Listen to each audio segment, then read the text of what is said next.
Like I've said, this is a project that's going to take up probably the majority of my life. My whole life. From birth to death.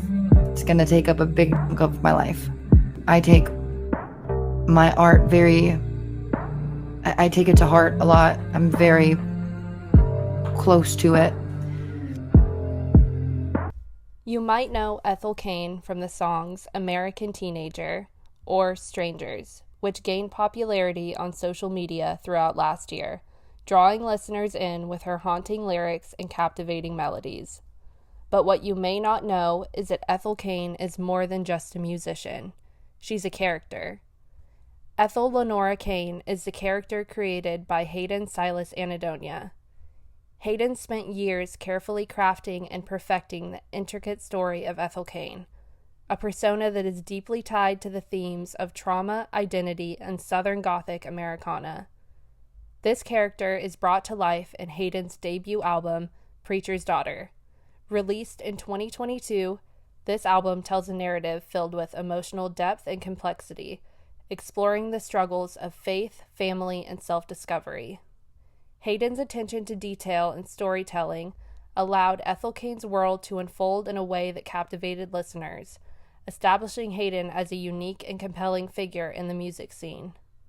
Before her debut album, Hayden released 3 EPs under the name Ethel Cain: Carpetbed in 2019, Golden Age also in 2019, and Inbred in 2021. While none of these EPs directly relate to the story of Ethel Cain that unfolds in the album Preacher's Daughter, they represent an important phase of her artistic journey. These projects mark her early exploration of sound, identity, and character work as she hones her voice in a creative direction. Each EP serves as a stepping stone, helping her find her footing as an artist and exploring the themes that would later become central to Preacher's Daughter. The music in these earlier releases laid the groundwork for the intricate narrative and emotional depth that would later define Hayden's debut album, offering fans a glimpse into the raw process behind Ethel Cain's creation.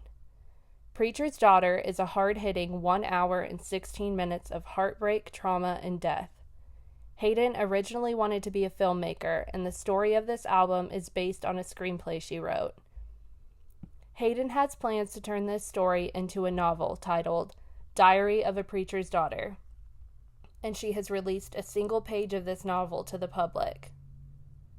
The album Preacher's Daughter is the first piece in a trilogy she plans on releasing throughout the entirety of her life. It is her life's work, as she has stated in interviews. The second part of the trilogy is intended for her mid-30s. That part, as of now, is titled Preacher's Wife, which will explore the story of Ethel's mother, Farrah Cain. The third part, being titled Mother of a Preacher, focuses on the life and experience of Ethel Cain's grandmother. This ambitious trilogy will dive deep into the themes of generational trauma, faith, loss, and identity. Each entry explores the impact of these themes on different generations of women. Hayden's commitment to taking years to complete the trilogy shows her dedication to crafting a deeply personal, evolving narrative about family, survival, and redemption. But today, we are going to focus on Preacher's Daughter and the tragic story of Ethel Cain. Before I begin telling you this story, I'd like to give a huge trigger warning for all the topics seen on the screen. All of these topics are in Ethel Cain's story and will be mentioned during this video, so please proceed with caution. Family Tree Intro is the first track on Preacher's Daughter. In this track, Hayden introduces the foundational elements of the story. We begin with a recording of a preacher from Hayden's own grandmother's funeral. This immediately immerses the listener into the themes of the album. However, it quickly becomes clear that Ethel wants to rid herself of her religious upbringing. Christ, forgive these bones I've been hiding is a lyric that we would often overlook, but is important to remember when it comes to the theories of why Ethel feels the guilt that she does. She sings, Jesus can always reject his father, but he cannot escape his mother's blood. She can reject God and the religion that was instilled in her by her late father, Joseph Cain, who was a preacher, but she cannot escape the generational trauma that has been passed down from her mother to her. Ethel feels tethered to the past in ways she can't break free from. In the lyrics, the fates already have me sideways, swinging by my neck from the family tree. She expresses the suffocating weight of her family's history. This line highlights that the first mistake, the original sin of her life, was being born into a family with such deeply rooted and hidden trauma.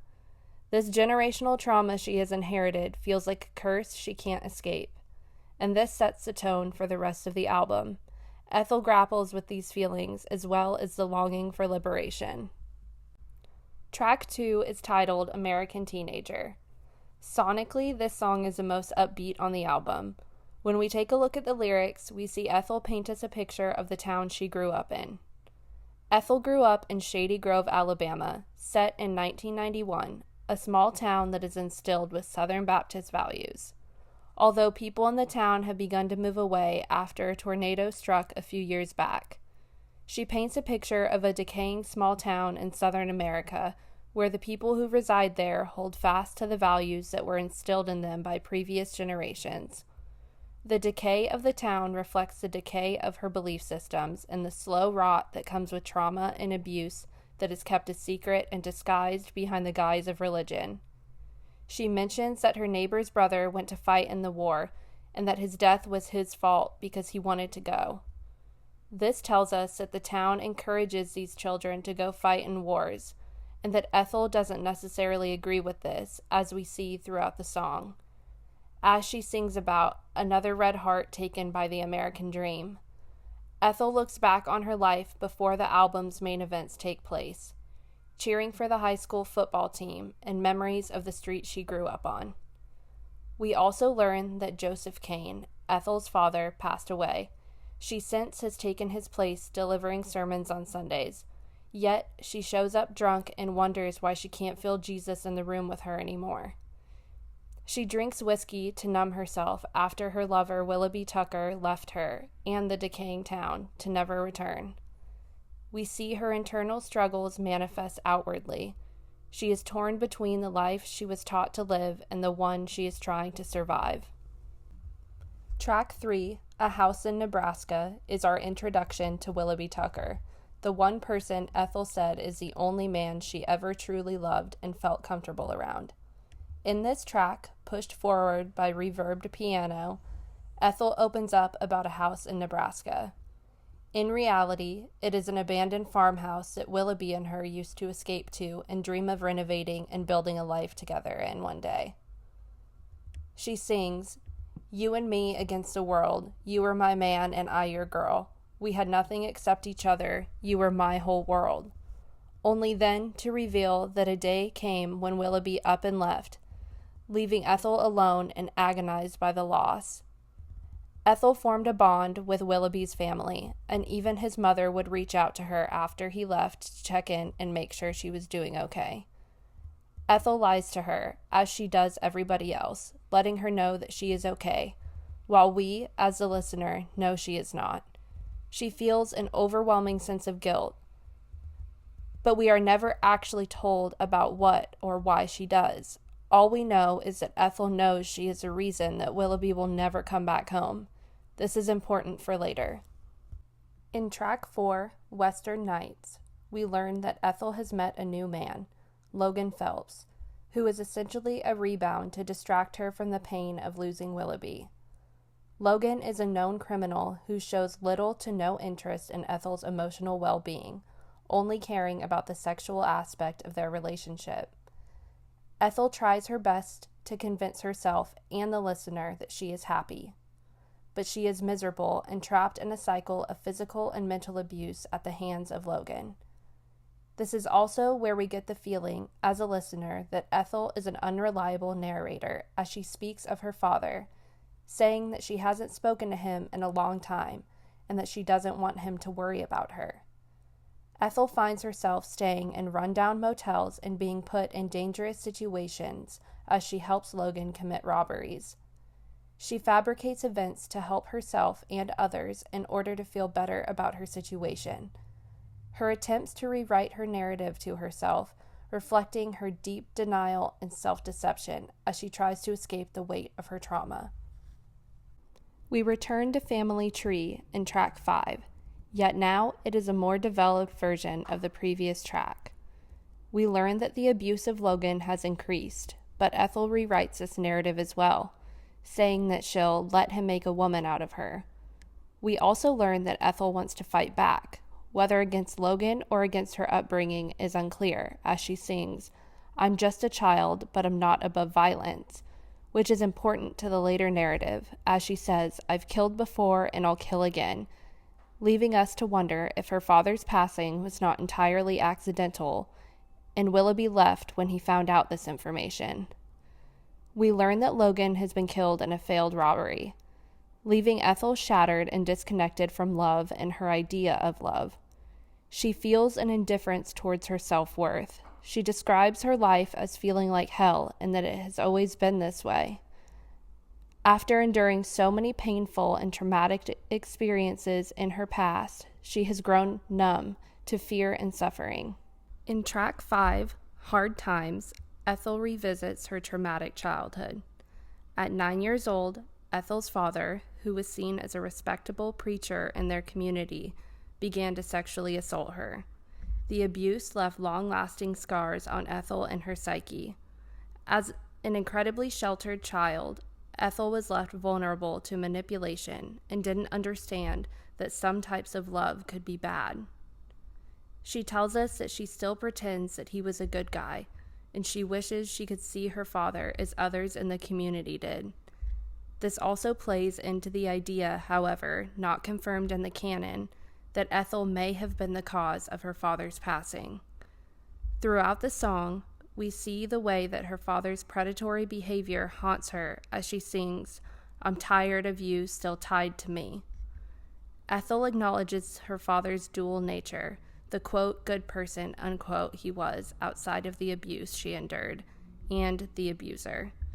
The complexity of these emotions is a painful reminder of childhood trauma's lasting impact. This track concludes Act 1 of the album. Beginning Act 2 with track 6, Thoroughfare, we are introduced to a new character, Isaiah Abrams, a man from Florida. Ethel was in a fragile and paranoid state after Logan passed, wearing torn-up clothes and carrying around a pistol with her for protection. She crosses paths with Isaiah and seemingly, by her own will, gets into his truck. However, not long after, a missing persons poster is put up for Ethel around Shady Grove, stating she was last seen being forced into a pickup truck in Arlington, Texas, in the old Winn-Dixie parking lot. Again, emphasizing that Ethel is an unreliable narrator and rewrites the narrative in her head. Her version of events begins to contradict what others have believed. Isaiah asks Ethel if she wants to head to California with him to find love, a question that seems at odds with the way Ethel now feels about love, as love now holds little meaning to her. Despite her cynicism towards love, Ethel agrees to accompany Isaiah on a road trip out west. Along their journey, they eventually find love within each other, or at least that's what Ethel believes. Her perception of their relationship is colored by her emotional state and past trauma, leading her to believe that their bond is something deep and genuine. In track 6, titled Gibson Girl, we learn that Ethel and Isaiah have made it to California, but the situation has taken a dark turn. Isaiah has begun to feed Ethel drugs and exploit her in the back of nightclubs, forcing her into a prostitution ring. Ethel is deeply confused while under the many substances Isaiah is giving her and cannot fully grasp the situation at hand, convincing herself that if it feels good, then it can't be bad. She uses this rationalization to manipulate her perception and ignore the ever-growing discomfort she is feeling as she clings to the idea that he loves her, despite the abuse, telling him, "If you hate me, please don't tell me." She wants to preserve the illusion of love, as it is the only thing that has kept her going.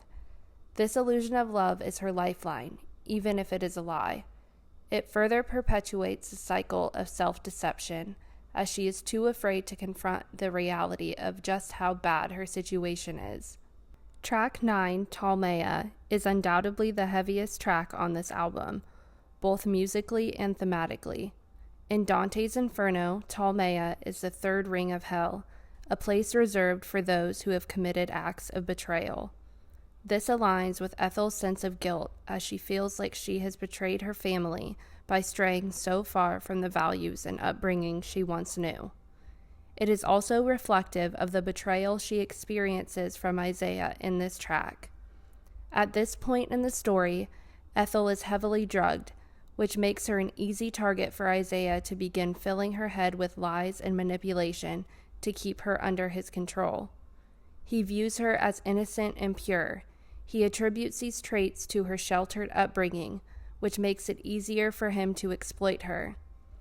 Ethel is overwhelmed by a sense of hopelessness as she wishes she had never left home, questioning the choices she made that led to this decision. She wishes for nothing more than to be with her mother at home again. Yet, she is trapped in California. Her feelings of isolation and despair begin to intensify as Isaiah becomes violent, and we hear Ethel's blood-curdling scream ring out through the track over heavily distorted synth. She begs for him to stop and says that she's had enough, which adds a haunting layer of urgency to this track. This song ends on a chilling prayer that Isaiah is saying to Ethel. She attempts to flee, but reminds her that she is beyond saving, and her fate is sealed. Ethel attempts to run as he says that death is inevitable, and she is beyond saving. These final moments of Ethel's life capture her internal struggle all along, of wanting to escape despite the harsh reality that has surrounded her. Track 10, titled August Underground, is inspired by a fake snuff film that Hayden discovered during the creation of this album. This song soundtracks how Ethel tried to escape, but was hunted down in the woods by Isaiah and brought back to his attic. Ultimately, he ended up murdering her. This track is fully instrumental, leaving the listeners to imagine the details of the encounter, creating a sense of mystery and uncertainty about what ultimately happened to Ethel. Track 11, Televangelism, is another fully instrumental piece, recorded in one take on a piano Hayden found while living in a renovated church. This is a hauntingly beautiful piano-driven track that symbolizes Ethel's transition into the afterlife. The delicate melodies create a sense of peace and melancholy, letting us as the listener interpret what Ethel's journey beyond life may look like. Without any lyrics or direct narratives, this track is a deeply personal experience and allows us to envision what the afterlife is for Ethel and what it feels like for her now as she moves into the unknown. Track 12, Sun-Bleached Flies, is the first track after the events of Ethel's death, where we hear her voice, offering a haunting reflection of her past. Despite enduring the immense religious trauma that she has, we hear her speak about missing her sense of belonging that she felt within her faith and in the church. The title, Sun-Bleached Flies, represents her relentless but ultimately futile pursuit of happiness. No matter how hard she tried, it only resulted in her untimely death, much like a fly drawn to the outside but left dead on the windowsill. As she reflects on her childhood, Ethel recognizes that succumbing to the violence and pain she experienced would only continue the cycle of generational trauma. Even after death, she is determined to break free of the cycle by coming to terms with the fact that God was never going to save her, and rejecting the passive acceptance of life's hardships, and knowing that even if God would not have saved her from death, she is realizing it is up to her to save herself through acceptance. She forgives the sins that were committed against her and finds peace and acceptance and in the uncertainty of her salvation, though she admits she still holds faith that God is real, singing over and over, "If it's meant to be, then it will be. I forgive it all as it comes back to me." Even after death, she still has thoughts of Willoughby, the only man she ever truly loved. She clings to the symbolic house in Nebraska and the dream of the life she could have had with him. It is a dream she refuses to let go of, and it helps us understand that she refuses to abandon hope, even after her death. Track 13, Strangers, is the track that closes out the story of Ethel Cain. The most gruesome song on the album brings the story full circle as we return to an audio clip from Hayden's grandmother's funeral of a preacher saying, "God is telling you and I that there is death for all of us." But then we find that Scripture also tells us that we have a great promise, that there is a better place. We learn that Ethel's body now resides in Isaiah's basement as she reflects on the warning, "Don't talk to strangers," letting us know that perhaps the missing poster was right about the events that took place that night in the parking lot of the old Winn-Dixie. Ethel is now in Isaiah's freezer, where he plans to cannibalize her. She reflects on her own self-worth with the following lyrics that hold a sickening double meaning. "How funny, I never considered myself tough," both in terms of her body, which Isaiah is now consuming, and her own strength. She becomes a detached narrator, observing Isaiah and wondering if she's making him feel sick. Another lyric with a double meaning. She utilizes this writing device throughout the entire song, making it a hard and devastating listen once we realize Ethel's fate. Meanwhile, we get a glimpse into Ethel's mother's story, Vera Cain. We learn that she sees the missing poster of Ethel on the side of a milk carton in Winn-Dixie's dairy aisle. Her mother will never know about Ethel's untimely death and what happened to her. In the closing moments of the album, Ethel meets her father in the afterlife, offering him forgiveness and letting him know that she doesn't blame him for loving her in the only way he knew how. She then says a final goodbye to her mother, letting her know that she'll be waiting for her in the afterlife, offering a bittersweet ending to Ethel Cain's story. Though this story and album are not for the faint of heart, it is incredible how one woman has brought together a story like this, especially through the medium of music. We rarely get albums that tell a full, completely fleshed out story. Not only is Hayden's production, instrumentation, and vocals done masterfully and completely solo, as is the writing, she has managed to create a masterpiece that will stick with listeners long after their initial listen. Hayden also just released her sophomore album titled Perverts, which does not tie into the Ethel Cain storyline, but instead is an exploration of sound with 9 ambient tracks, with the underlying theme, in Hayden's own words, being, "It's happening to everybody." Hayden also just announced a B-side to Preacher's Daughter, which will be released in August of this year. This album will explore Ethel's relationship with Willoughby before his departure, titled Willoughby Tucker, I'll Always Love You. She still plans on adapting the Preacher's Daughter trilogy into films and novels. I hope you enjoyed the gut-wrenching story of Ethel Cain and a brief exploration into the artist behind the name.